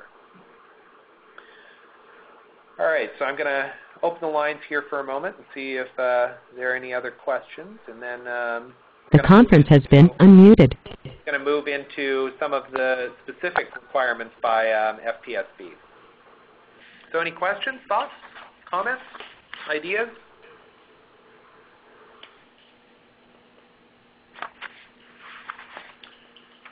It's a real challenge with anger management because, again, I mean, even the time I was doing anger management, I was fully aware that I am never going to be able to manage the people that I was working with their emotions. And I saw guys who were there for road rage. I had a guy who had one arm that got into a road rage incident, which I thought was impressive. He cut one guy cut him off. He cut him off, and they had this big road rage brawl. And the state police officer pulled them both over and required both of them to do anger management. But I was working with him as well on his thoughts that led him to that point, on his decisions, on his way of thinking in life in general, where he felt entitled in driving. I wasn't spending time talking about taking a relaxation break or counting to 10 when that happened. It seems like that in all these classes that we're trying to get them in line to where they're kind of going with one another. And with the anger management, when I teach, we're trying to change their thought patterns. Their prior thought patterns to be a more positive outlook. Is that not what we're doing? I think that in anger management, often the focus is to take a situation and to change a situation, which can be useful in cases where you've got stranger violence, barroom brawls, road rage, fights with police. I think that if an anger management program is operating in a way that's most effective, you're going to have more time talking about thoughts and reasons and behavior, similar to how a BIPS does. And certainly when I did anger management, that's how I approached it. Problem is that there are a lot of anger management which does not do that. And when you're talking about domestic violence, it's a much more involved situation. It's not somebody that you've never met before and having this huge rage against a police officer for telling you to do A, B, or C.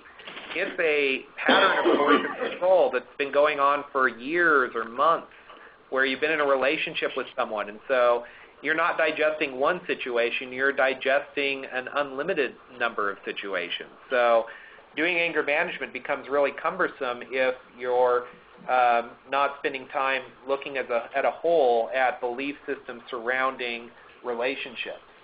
So, good anger management programs are going to do a similar process.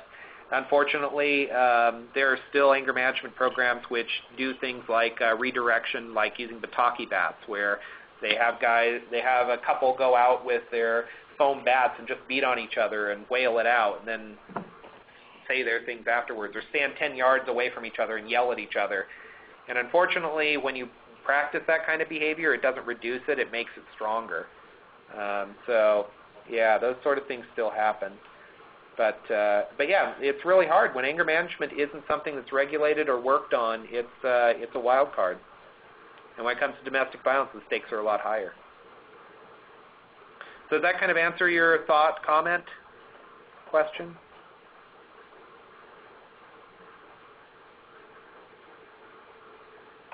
Okay. Anyone else? Thoughts, questions, comments on anger management, how it works?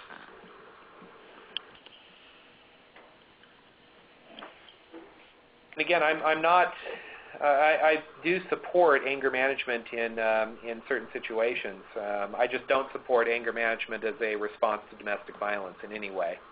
I think that domestic violence is too specialized and too involved for it to be handled in 12 to 16 weeks in a group that focuses on Or on a process of distraction, or more on a process that's not looking at identifying abusive behaviors. And that takes a lot of time, which is one of the challenging things, is the BIPS is long because it does take time to peel that onion. All right, so I'm going to mute everyone and The conference has been muted. Move on to some final pieces. I just want to quickly go over some of the FPSB requirements, which, like I said, at the end of this conference, you will get a chance to give feedback, to answer some questions, and you'll get some downloads for the Title 191 and also the PowerPoint slides. So BIPs are required to have a statement of purpose, what it is they're doing, clear guidelines of contracts, 32 sessions minimum are required. There are some programs that do longer than that, but the state requirements is that they have to do 32 at a minimum. They have to have a curriculum that depicts domestic violence as a system of abuse and methods of power and control. So the West Virginia curriculum does do that, so it is fully accepted for use in the state. It teaches a non-abusive, non-violent interactions in a relationship, so that's one of the requirements. They have to really work on teaching what they want to see in abusers and change their relationships. And it has some discussion of legal and social consequences for behavior. BIPs have to understand and discuss dynamics in domestic violence in the context of power and control. They have to use one of those three systems to talk about it, either the power and control wheels or the more pyramid of hurtful behaviors and how to shift that. They have to teach about the effects of domestic violence on children and the effects of domestic violence on victims, partners, survivors. And, I think it's important to talk about the greater effects of domestic violence on communities, on extended family, on faith communities, on all of those systems. Some BIPs, I think, broaden that even more. There has to be a personal understanding of the historical context of violence against women. There's a pretty extensive history, and if anyone wants to chat about that at some point, you can feel free to give me a call. I readily admit I am a BIPS nerd, so anything you want to talk about that has to relate to domestic violence, BIPS, violence against women, I'm happy to have a discussion about. That BIPs need to conduct lethality assessments on an ongoing basis with abusers. That lethality assessment is not a one-time thing. It's a process, and so BIPs are required to do that with each of their members. They have to have a knowledge of state and federal laws and policies pertaining to domestic violence. And they have to have an ability to discuss and educate on interpersonal relationships, human behavior, and development. And they have to work as a part of community coordinated response. So we're going to get into community coordinated response to finish up this webinar. But before we do that, I just want to give you a chance to jot down any thoughts on how domestic violence can be coordinated within a community. Responding to domestic violence, that should say. But what do you think? Any responses from anyone on how can we coordinate ways to end domestic violence within our communities?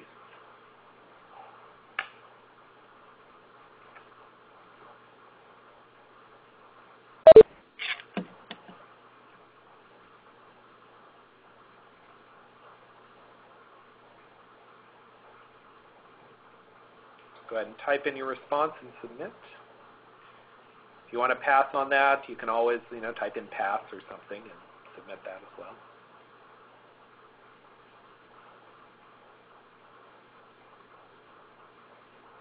So one response through the coalition, certainly. One of the purposes of the coalition is we are the umbrella agency for all the domestic violence programs in the state, and we certainly are very concerned with how it is that we coordinate responses to domestic violence on a statewide level, and we work with individual programs to coordinate their communities within a regional level. So, yeah, definitely. We at the coalition provide all sorts of guidance on coordinated communities.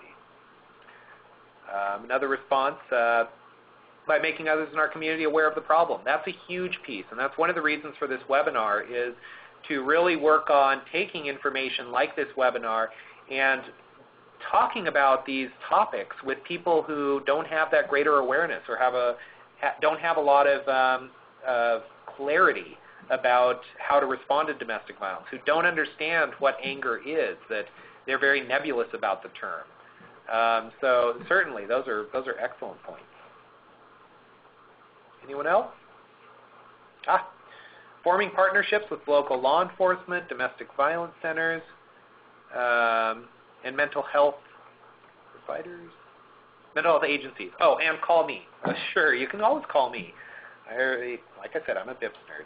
But yeah, no, it's partnerships is the key word there. Is that doing a coordinated community is not going to be possible unless you have realistic connections, authentic connections with other organizations within your area to talk about this. If you can't call up your defense attorneys and just have a conversation about abusive behavior, then that's one sort of place where you know that maybe you have a gap and you need to increase that relationship. If you can't, in a batterer intervention prevention program, call up your domestic violence program, speak to an advocate about certain domestic violence you're seeing within your group that you want them to be aware of, then that's a partnership that can be fostered. If you're in a domestic violence program and you're not communicating with your batterer intervention program in your area, sitting in on groups or, on occasion, or just having conversations with the facilitators to make sure that they are held accountable themselves for making victims the primary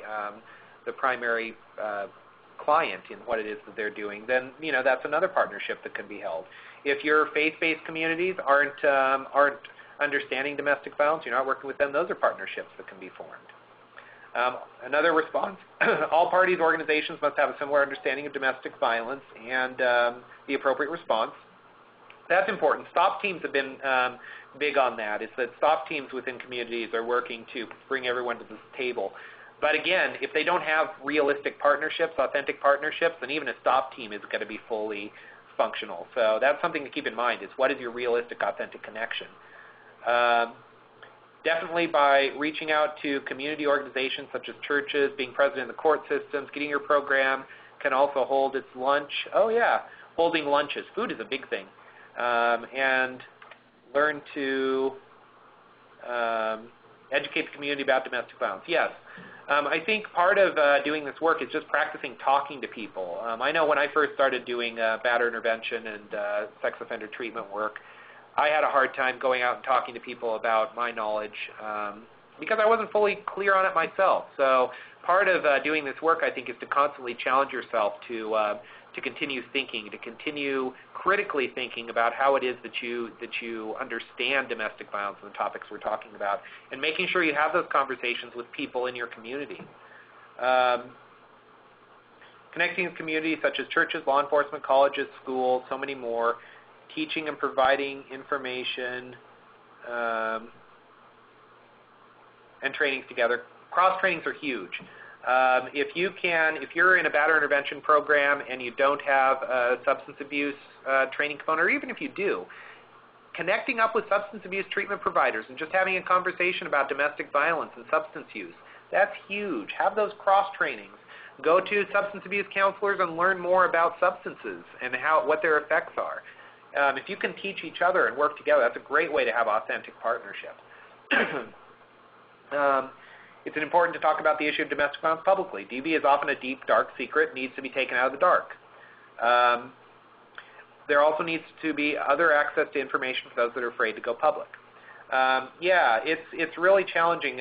Certain communities have a really hard time talking about domestic violence because in isolated communities, in rural communities, sometimes domestic violence happens in places where there's a 3-hour response time to law enforcement. So, victims of domestic violence know calling the police is going to be pointless. So what is it that how can they get that information? How can they get that access? How can they be reached out to? All those are critical questions, and it's important to continue talking about those, especially in rural areas that have challenges of access. Having activities to promote awareness, such as Domestic Violence Awareness Month. Examples of activities holding fundraisers for RDVIC, donations of locks so victims can change their locks by trading in door locks, awareness walks. No, those are all excellent ideas. That activities within a community bring other people in, and it brings more of the citizenship citizenship into it too, because not all citizens in cities are connected to many of the groups that we work with. So, promoting awareness on a greater level within your city or within your county is great. Effective ongoing communication between various agencies that interact with victims and abusers. And more parenting classes that are focused on domestic violence. DV advocates going into the schools to talk to the kids. Talking more to the kids on bullying in the schools. Those are all excellent points. I think that BIPs can be more involved in that too. And I know there's a challenge with resources. There's always a challenge with resources because it's important to get paid for what it is that we do. But if that's something that needs to be done within your community, then it's important to figure out who is it that I can reach out to in this community to make this possible? How is it that I can maybe get a mini grant or get a donation or get some partnership with schools that will pay for some of this to get these discussions going on? And there's a lot of creative work that's been done in this area. And it's unfortunate, but resources, money is always an issue in making this coordination happen. But it is critical to doing the work of ending violence against women and domestic violence as a whole. So I think you've been able to bring up most of the pieces. Is that some of the history, though, community coordinated response was initially developed by the Duluth model. That is their core. Batterer intervention is one small piece of what they do, and in fact, it's not the most important piece of what they do. The most important piece is how they coordinate community. So that's where BIPs can create a challenge. If they're not doing the coordination of community, then they're really not doing the Duluth model, and that's a huge problem throughout the United States. And focused on communities working together. So if there aren't authentic, realistic partnerships, if they're just signed memorandums of understanding and nobody does anything through one year to the other in signing those forms, then it's not really coordinated. It's just a piece of paper, and it's not very helpful. Is that being able to make those things real, be able to make those things partnerships, authentic partnerships. And you talked a little bit about the rural communities and the challenges that come up with that. I think that creates a lot of difficulties in West Virginia, and I think that it's going to take a lot of thought and work over, the foreseeable future. So this is a diagram that looks at coordinated community action model. That if you have a desire to make a difference, then the major component is you. How is it that you interact with the healthcare systems, the justice system, education, clergy, media, employers, government, social service providers? How is it that you reach out? And I think that Gandhi's quote is critical in this work, is that I need to be the change that I want to see in the world.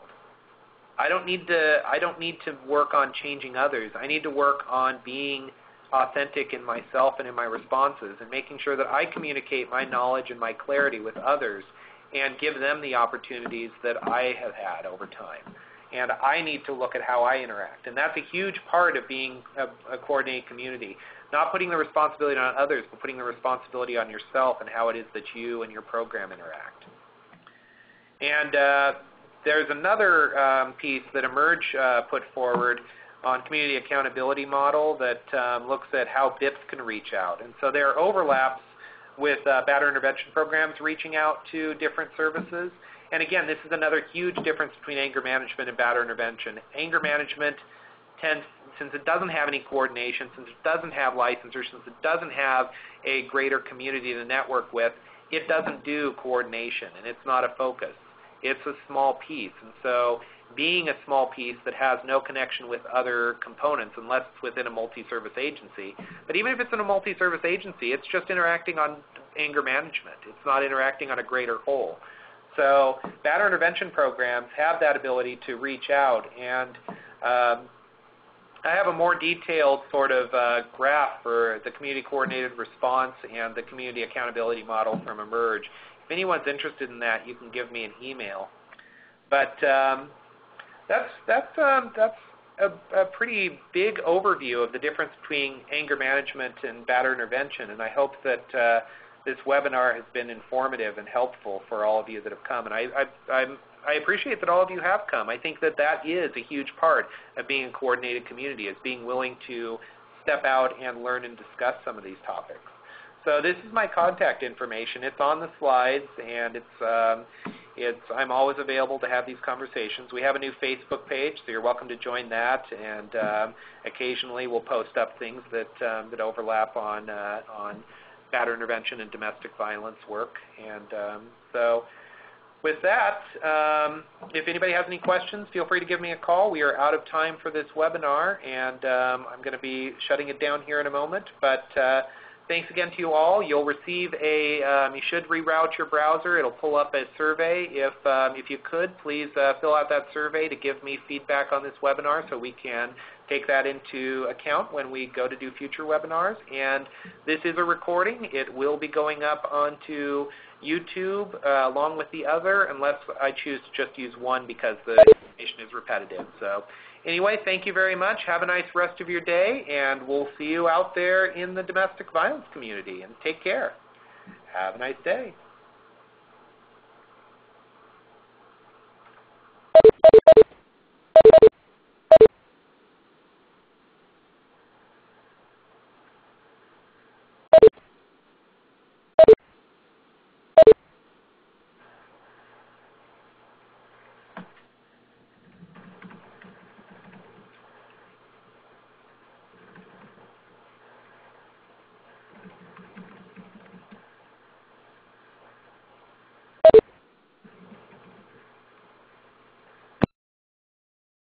Thank you. Please stand by.